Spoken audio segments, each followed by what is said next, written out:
It is good to come together for the purpose of co-creating. Do you agree? Yes.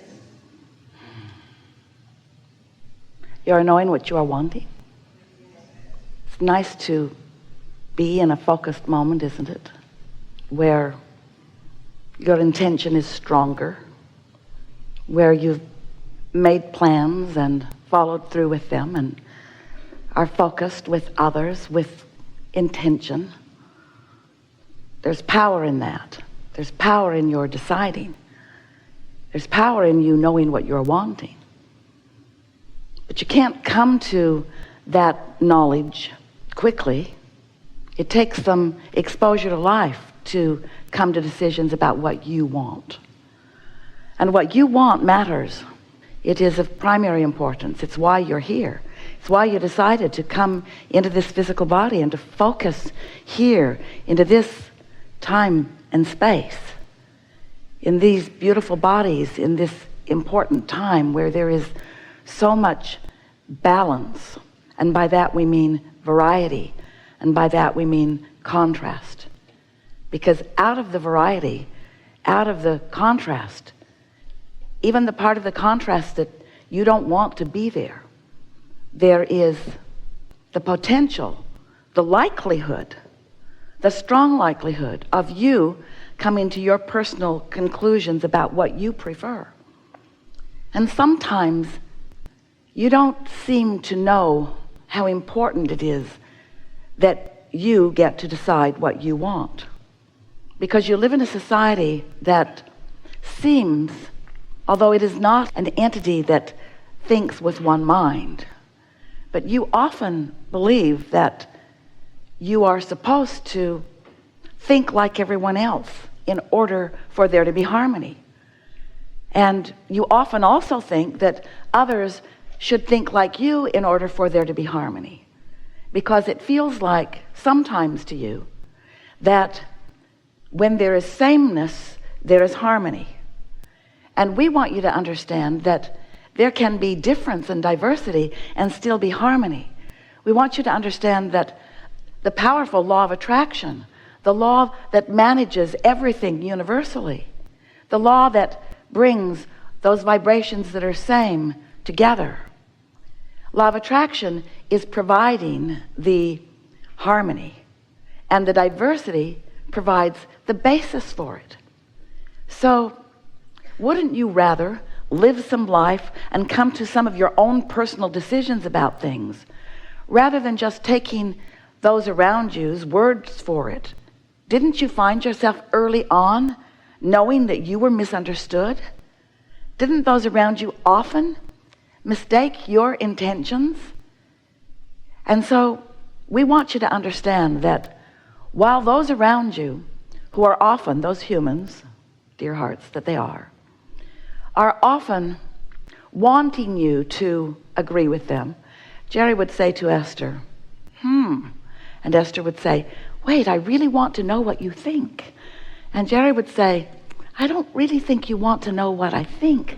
I think you want me to think what you think. I think you want me to agree. And Esther would say, oh no, it's nothing like that. But she would enjoy a 3 or 4 hour conversation where he would finally come to agree with her. Oh, he wasn't patient for that.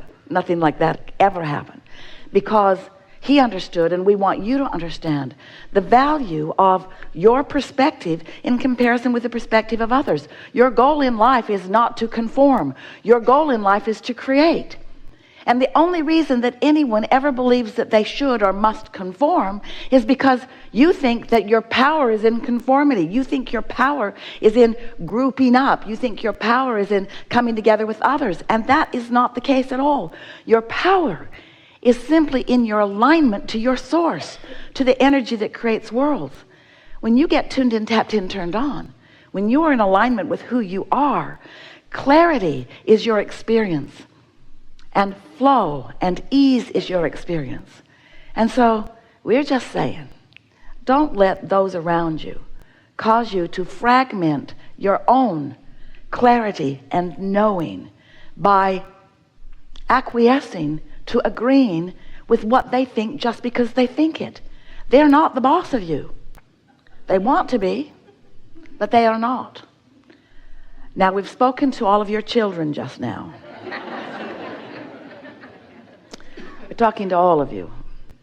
We want you to feel the freedom of living your life and minding your own business, and not trying so hard to find agreement with others, not caring so much what you're getting back from others, not being so much a reactionary person, instead being one who lives your own life and comes to your own conclusions and launches your own rockets of desires and builds your own vibrational reality, understanding that as you ask, even though it is often silent, when you know what you don't want, you know what you do want.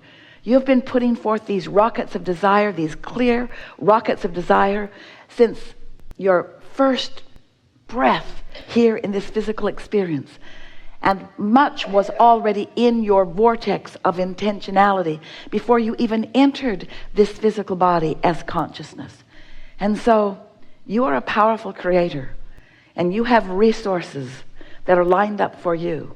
And as you've carved out the details of what you like and what you prefer and who you are, your inner being has found harmony with those ideas, understanding your worthiness and your goodness. And we are wanting you to understand your worthiness and your goodness. And most of all, maybe, your power. We want you to feel the empowerment of alignment and release the disharmony of fractured energy. When you say, I would like more money, we would like that to be a clear statement of expectation, anticipation. We think it would be so wonderful if you didn't water that down by saying, I want more money, but I don't have enough. That's a fractured statement. That's a fractured point of view. That's weakening your desire. Your desire was clear every time you launched the rocket, and Source heard you and believed you and agrees with you and is lining up circumstances and events to accommodate you. But when you notice what is and what isn't enough money, your attention to not enough money causes you to offer a vibration that contradicts the desire of wanting more money. And you can't have it both ways. You can't be offering a vibration of a desire for more money flowing to you at the same time that you're offering a statement that it isn't flowing. Because the universe is not responding to your words. The universe is responding to your vibration. And your vibration is understood by you by the way you feel. So if you feel downtrodden, if you feel disadvantaged, if you feel taken advantage of, if you feel not enoughness about something, then it doesn't matter how many words you offer, or how many people you tell, or how much you smile and hype your cause. The universe isn't responding to your words. The universe is responding to how you feel.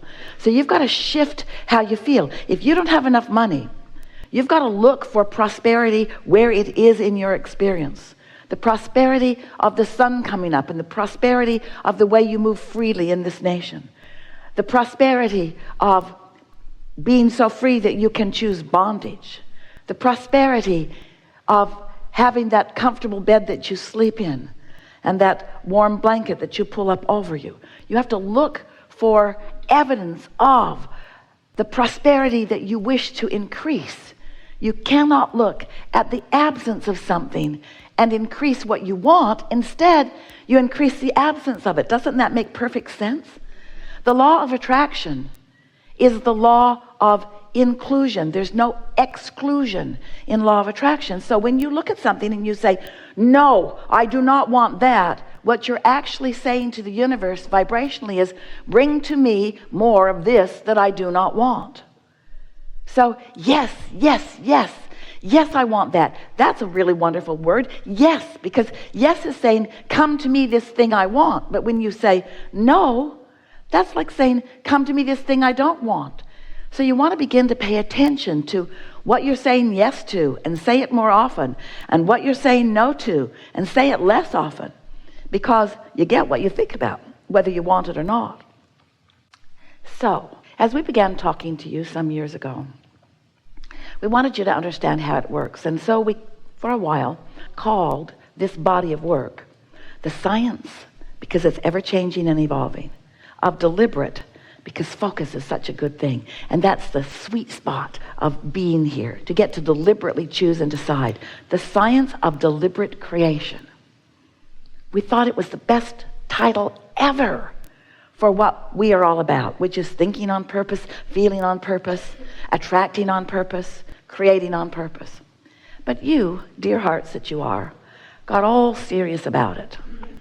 And you said, oh, cancel. Try to suck those words back before the universe gets hold of them. And we noticed that you were too worried about what you were thinking. You began to apply this soft approach to life that we were wanting you to understand, that we were wanting you to feel knowledge about. Because if you don't understand how the laws work, then you can't notice the consistency with which the law responds to you. Once you understand how the law of attraction works, then you can notice its absolute consistency, and then you can find your place within it.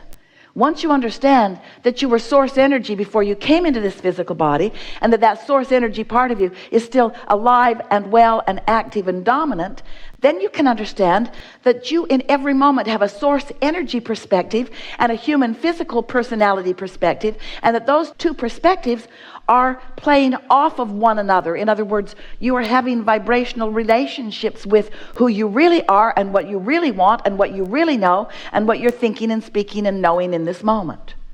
So the emotions that you feel have to do with how wide that gap is between you and you. When you are in sync with who you are and you've closed that gap, you feel love, you feel exhilaration, you feel satisfaction, you feel eagerness. But when the gap is wide, when what you're thinking is very different from what the source within you is thinking about this moment in time, because that's always where your inner being is focused, right here with you about what you're focused upon, right here, right now about what you're focused upon, right here, right now about what you're focused upon, right here, right now about what you're focused upon. So your inner being is focused. Did we tell you right here, right now about what you're focused upon? Do you understand that your inner being is focused right here, right now about what you're focused upon?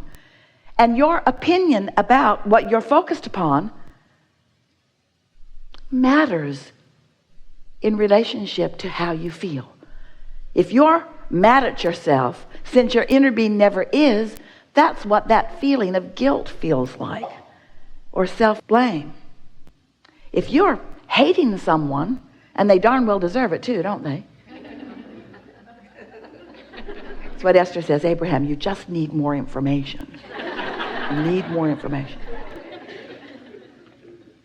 If you're hating someone, that feeling of hate within you is the emotion that you feel when what you're thinking about right here, right now, and how your inner being is viewing it right here, right now, are vibrationally different.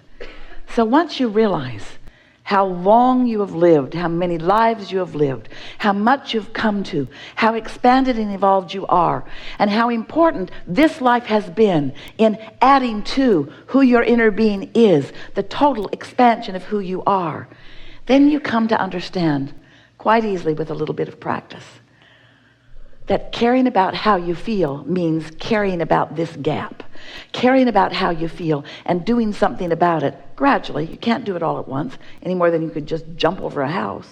You have to gradually move it. A few years ago, Esther and her wonderful team and many of you went on a cruise to the Panama Canal. And it was so interesting because the water level as they approached the canal was 84 feet difference from the body of water that they were going to be in on the other side of it. 84 feet. Now that ship is not just going to jump 84 feet. It would be hard on the ship and everybody in it. So instead, it just moved into a channel, and then the water gradually rose. And when the water was level with the next lock, they opened the gates and the ship just sailed in.